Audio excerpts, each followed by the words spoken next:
Hey, and yeah, me and Jason are back again, um, talking through the things that are coming up and that we're seeing more and more in the work that we're doing, and how we see places to support you and the journey that you're going through in your intimacy and sexuality.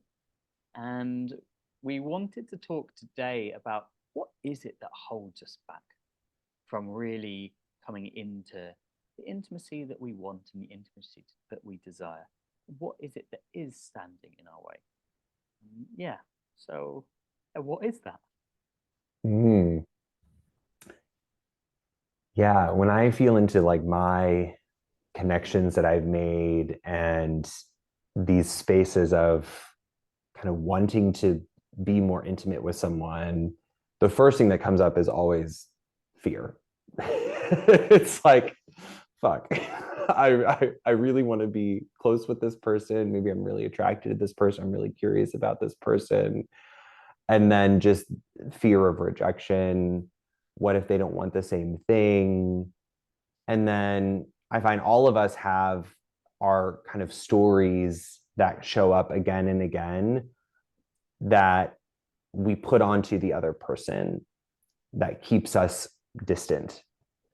So for me, maybe there's stories of like I'm seeing someone and I'm making all these assumptions about who they are and the types of guys they're into and why they may or may not be interested in me before I've ever even met them, and this would really hold me back from even approaching a lot of guys as I make assumptions that like, oh no, they're not into me just because of their body type or because of their appearance.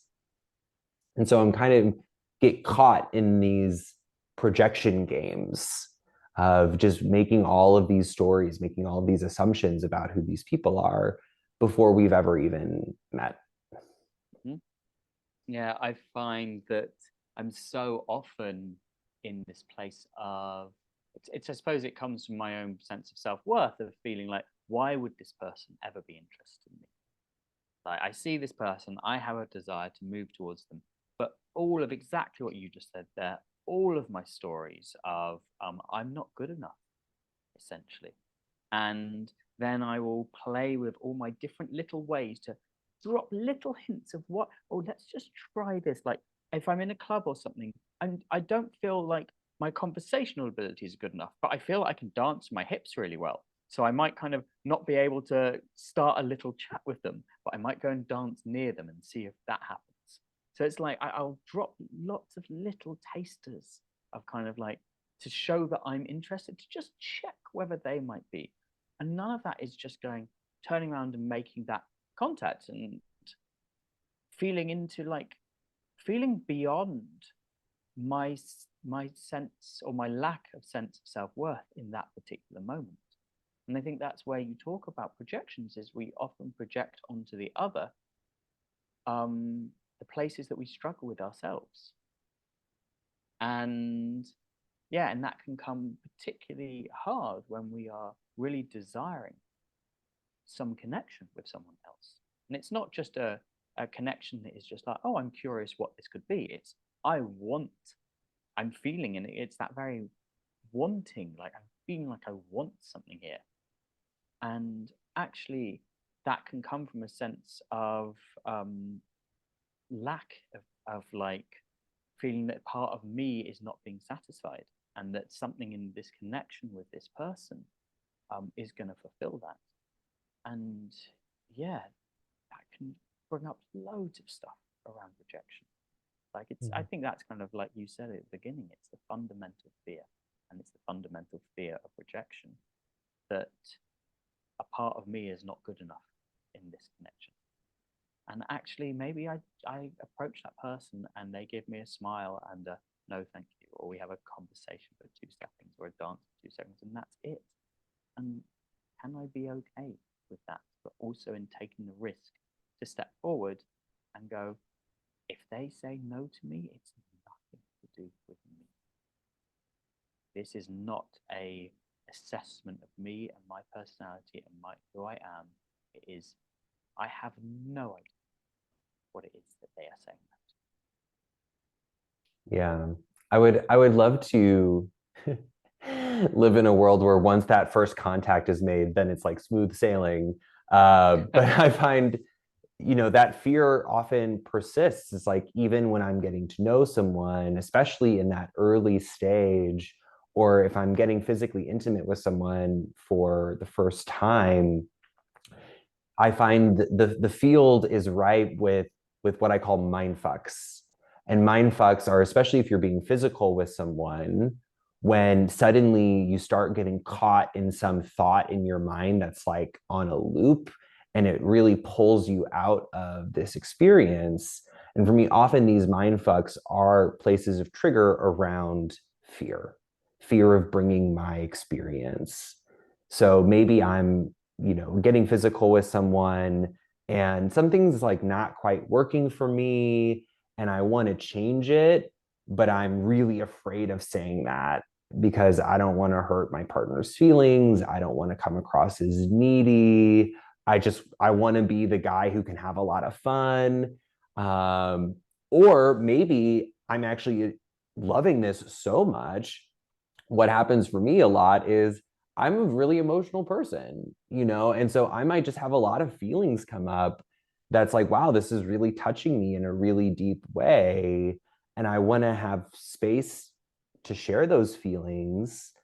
But that's incredibly scary because I don't know what this person's available for. I don't want them to think that I'm super clingy and that I'm going to get like really attached to them or that I'm unloading my emotional stuff or whatever. But like, I just want to be able to express it. So I get caught in this mind fuck of like, how do I'm having this feeling and it's really big and it's kind of keeping me from connecting with this person, but fuck, I'm afraid to say it. And I think that can be that makes me think about this "fuck, I'm afraid to say it" thing. Like in the moment with somebody, um, I can go like you into these mind fucks, and particularly I love that you bring the particularly when we're enjoying it piece. Like if I'm in sexuality, if I'm really enjoying it, I'm noisy and I'm very expressive in what I'm doing. And I've had several occasions of people going, "You okay?" Um, and then I go very quickly into shame. I go very quickly into wanting to make it okay for them. Like, yeah, yeah, yeah, it's fine, it's fine. Rather than kind of like opening from that point and being like, oh, what's happening for you? How can we make like what is actually going on here? Like so that we can both be in this place. And it's like you say, I don't want to make it heavy. Like I'm constantly in this fear of like, this feels fun and joyful, and I don't want to be the one who makes this awkward or who makes this difficult or is the drama queen and is bringing this up. Um, and yet, I realize that by me not doing that, I'm also not stepping into the potential of what this connection could be. And I still search for ways that I can really bring actually, this is what I want, or asking the questions that are coming up in the moment to that person. Um, allowing myself to really bring what is real could create so much more with this person and could bring me exactly what's there. And it could be both of us. Maybe it's there for both of us in that moment, and neither of us are saying it. Or maybe it's not there for him. And that's okay. He can think that I'm a weirdo. Like, I wonder whether that is actually the thing. It's like, I can think that I'm a weirdo. And actually, outside of sexuality, and I'm quite happy to be a weirdo when I'm not in a place of need and want from that other person. I'm actually quite happy to be a bit of a weirdo and a bit of a strange fish and all of those. And I'm kind of very happy and proud of that part of myself. But actually, when I go into intimacy, there is this mask that I feel I need to wear to cover those things because I'm wanting something. And so there's a part of my self in my weirdo self that doesn't feel fully accepted and doesn't feel that it will be fully accepted. So I've got to like tone down certain parts of myself, which in any other situation I wouldn't tone down and I'm fucking happy about and proud of. And it's a real part of who I am. Yeah. I had an interesting experience the other night. I had just like a kind of typical grinder date. But it was a really, really nice connection with someone. And what I find if I'm having sex with someone who I don't know well is I often kind of try testing the waters a little bit with what I'm saying or how I'm expressing myself or different kind of types of erotic energies we might move into, like kind of dirty talking or role playing or something, and kind of just like testing to see what is this person open to. But I do that as well emotionally, and kind of dropping little like, can I reveal little bits of myself? Can I use certain types of language? And let's see maybe how this person responds. And so I found throughout this entire connection, I was kind of in this game of testing. And then after we were talking, and he told me that he was an art therapist. And I was like, if I would have known this beforehand, I wouldn't have had to do this, like this whole testing thing. But because at the end of the day, it's like I didn't actually feel safe. And I think that's fundamentally what comes up when we get into these places of fear, these places of mindfuck or testing. Yes, there is this invitation to be courageous and to step into our truth. And there's also the reality, which is I don't feel fully safe to express who I am. And that's really important because sex and intimacy touches on some of the most vulnerable parts of us. These are our really core needs that we're talking about. Our need to be seen, our need to be loved, our need to be understood, our need for connection. This is really the deepest parts of us. And so when we feel that place of unsafety, there's also an invitation there of like, what would actually help me to feel more safe? Maybe it's like, can we just take a break for a second? Could I look at your eyes? Could we have a little chat? Could we take a drink of water? Maybe this is just moving too fast. And can we slow things down a little bit? And that can also be edgy to say, but it's that place of like, how can I really honor the part of me that doesn't feel safe right now? Because when I move back into a place of safety, I'm going to be so much more open to connection. And I think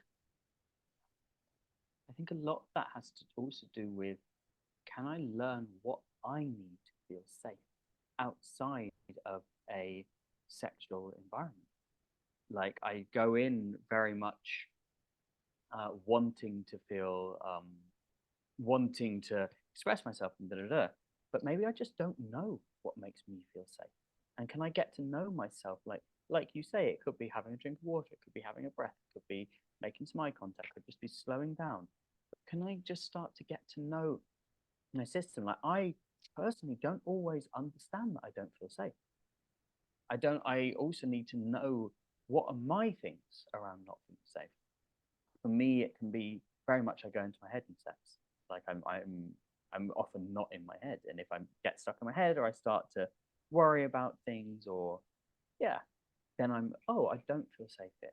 But then the difficulty in that moment is if I feel unsafe, it feels very risky to say to the person, can I do something that breaks the flow? I'm much more likely to continue the journey and try to get it over with as quickly as possible and try to end this soon, which is kind of a place of endurance. And can I allow myself to take those risks? Can I, yeah, I suppose it's a thing of like, what's the worst that can happen? I may end up in an awkward situation for 5 minutes while we both put our clothes back on. But actually, maybe once that's over, I feel better about myself than if I'd continued in endurance and come away feeling like, just feel a bit icky. And I think that a lot of the work that I love bringing the world and where we connect on this is about understanding ourselves deeper and giving ourselves more permission to actually taste pleasure that we want to taste, Yeah. and to actually speak into the adjustments and the changes and taking those risks that allows us to um, expand into who we really are and who we really, like I was saying earlier, like who I really am often doesn't show itself up when I first meet someone sexually. Actually, when I first meeting someone any time, and that is because of lack of safety. And that's what do I need to bring myself into safety? Or what do I need? Maybe it's not even safety. What do I need to just bring myself back into myself? And by back into myself is not pushing myself on the other. What do they need? What do they want? How am I being seen by that person? Like, if just like, okay, I'm still okay with coming back to. Yeah, and I think it's helpful to distinguish with safety. Like when I first started hearing about safety, I would be like, I don't feel unsafe right now, because I thought unsafe meant in danger. Like this person is dangerous, or I'm about to feel violated or something. And of course, that's like a particularly extreme end. But there's this whole spectrum of safety. And the way I experience it is when I feel really safe, especially with someone, there's just a natural openness. There's a natural ease of being. And when I start moving into those layers of unsafety, I can feel my own guards come down, the sense of I need to protect myself. I need to hide parts of myself. I need to filter myself. And so that's just the thing I think to look for is like, oh, is there an ease with this person? Do I feel a sense of openness in this connection? And often, if something is coming up for me, what can be helpful is just to say, like, I'm not being as present with you as I would like to be. Could we take a second? Could we take a quick break? Because I really want to connect with you. I really want to be more open with you. So it's not about putting blame on the other person, which is very tempting for our minds. Like for me, my mind fucks often want to blame the other person for why what they're doing is wrong. um, and to just notice, like, oh, I'm not actually feeling as available or as open as I would like. Could we just take a quick second because I want to come back to myself so that I can be really available for you? And I think there's a beauty there that you have this beautiful ability of language and talking. Um, for me, I can't imagine doing that because it feels very unsafe for me to speak that eloquently in those moments.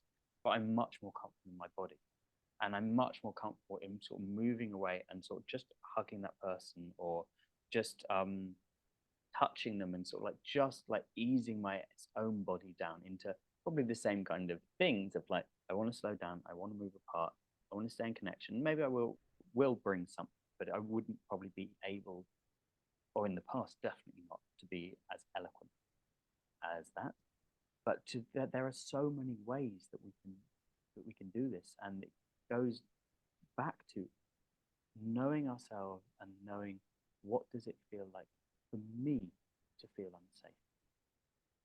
And I love the fact you bring that it's not that we're in an unsafe situation. Like for me, that it very much comes, I start to think a lot, and I start to get very, very people pleaser. I start to really focus on the other one and making sure they're happy and making sure they're having a great time and all of this. And it's not really about my pleasure at all. It's making sure that they have a good impression of me. And that is really for me, like, I'm like, oh, I'm not feeling safe. Okay. And for each of us, it'll look different. Yeah, and what I find is the more I am aware of my own places of safety and unsafety, like how does it feel to feel really safe? How does it feel when that's not there? also I become much more empathetic to my partner, and noting that they also have the same experiences or the potential of the same experiences. And so something might come up for my partner where they're not feeling really safe or they're not feeling open to connection. And I know that maybe this isn't about me at all. You know, they might be having memories of previous relationships that they've been in coming up, or negative experiences or experiences of violation, or who knows what from their past may be surfacing in that moment. And so I can be much more empathetic and attuned to that, rather than me taking it personally or me taking it as a rejection if they feel, hey, something's coming up for me and I'm not able to connect right now. Yeah. So how's that as a place for concluding for this one? Yeah, I want to say, we've spoken a lot into what holds us back. And I just want to wrap up on kind of the gift in this, that as we start noticing more, as you said, of what do I need to feel safe, what that opens up for us is that place of ease, that we can spend so much time in the anxiousness, in the mind fuck, in the fear, that sometimes it's easy to forget actually the gift on the other side of that. That when we can really give ourselves what we need, I can feel it in my body right now. It's like, oh, thank God. Wow. And now my heart feels so much more open and my body feels so much more open. And I have so much more life force energy to bring into this connection. And I have so much more creativity and so much more vibrance to bring in. And so that's really what we're moving toward. And it's so helpful to just, whenever we get those experiences, to like breathe that in, drink that in, allow that to really imprint in your body of how it feels to be in easy connection, how it feels to be an open, juicy connection, because that's really the gift that we're seeking here. It's beautiful. Like, it comes to me as you're saying that, like, this is meant to be joyful. Mm. And we can get very hooked into all the things that are not quite. This is meant to be joyful. Beautiful. Thanks for this discussion, Simon. Thank you. See you next time.